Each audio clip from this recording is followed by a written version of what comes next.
If you sell an inherited house, do you pay taxes? Hey guys, this is Brad Woodall with GeorgiaProbateResource.com and ArborViewHomebuyers.com.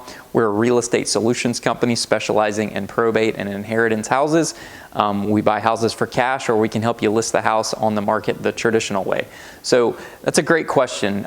When you inherit a house, do you pay taxes? Well, you have to pay taxes on capital gains. I'm going to also stop here and say you should consult a CPA. I am not a CPA. I'm not a tax professional. You should consult a tax professional about this.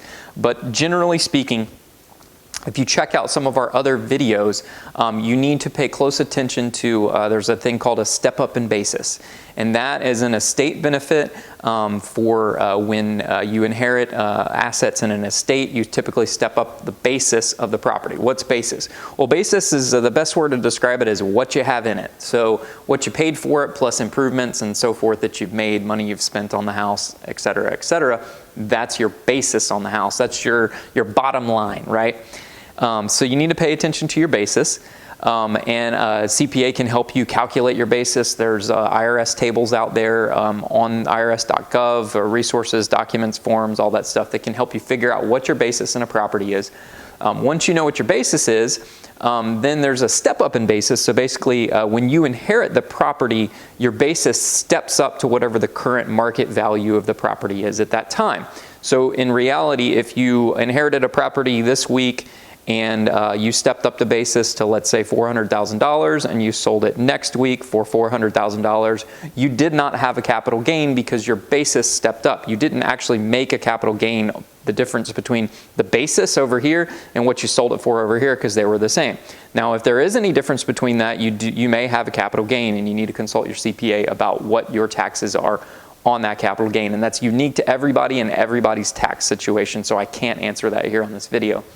The other thing to look out for is there are exemptions in estate taxes. So basically, most estates are exempt up to a certain amount. So you want to pay attention to that exemption amount and how that applies to you and how that applies to the estate that you've inherited based on the value of the assets. So pay attention to that exemption amount and pay attention to the basis. And that will tell you how much you actually might owe in taxes. And again, I'm going to repeat this again. You should consult a CPA. It is not a bad thing to pay a CPA money, and make sure you hire a good CPA. There's a lot of, don't go to one of these tax preparation companies out there. Go to a real CPA who actually knows what they're doing. I employ a CPA. I've had the same CPA for years, and my CPA saves me so much money in taxes. He pays for himself over and over every year in knowing the tax code, because it's so complicated.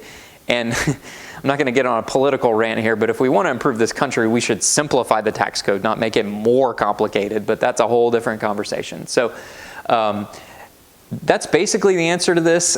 Pay attention to that step up in basis and pay attention to the estate tax exemptions, and that'll help you calculate your taxes on what you might owe on a property if you sell it. So thanks again, guys. Again, I'm Brad with ArborViewHomebuyers.com, GeorgiaProbateResource.com. We're a real estate solutions company. We can buy your house, make you a quick, fast cash offer, make it fast and easy and as simple as possible, or we can help you list the property the traditional way. I'm a real estate agent in Georgia with One Source Realty, and we can help you list that property that way. So thanks again, guys. We really appreciate your time, and we hope you have a nice day. Bye-bye.